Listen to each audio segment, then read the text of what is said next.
এখন আর ঝগড়া করার জন্য লোক খোঁজা লাগবে না।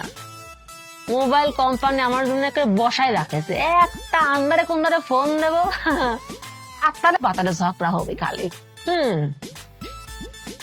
করে ফোন দেব, চোখ বন্ধ করে যেটা লাগে খালি ফোনটা ধরলি হয়েছে। কপালে শনি আছে।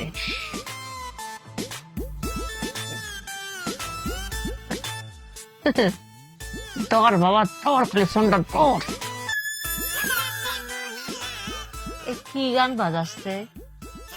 বেন সাহেব আপনার জন্য ঢাকা থেকে ডিজে আনেছি, এটা কোনো গান হলে? ঝগড়া করার সাবজেক্ট পাই গেছে, খালি ফোনটা ধর, খালি ফোনটা ধর। হ্যালো, হ্যালো না করে সালাম দে, আসসালামু আলাইকুম ক। হ্যালো কি, হ্যালো কি, আবার কি গান লাগাইছিস? এই কি গান লাগাইছিস? বেন সাহেব আপনার জন্য ঢাকা থেকে ডিজে আনছি, এটা কোনো গান হলো? এই তোরা দেবো আমি মরার খবর, তোর দেবো টেনশনের খবর, তোর গান শোনালি কে আমারে? আমি কিনা সেটা বড় কথা না, কথা হচ্ছে তোর কেউ মরতে পারে, কেউ টেনশন থাকতে পারে, কেউ অ্যাক্সিডেন্ট করতে পারে, তুই এই গান বাজালি কিসের জন্য সেটা কর। গান অফ কর, অফ কর। ইয়াদ তো ফাঁকাও। আজকে ঝগড়ার কোটা শেষ, আজকে রাতে আর ঝগড়া করবো না।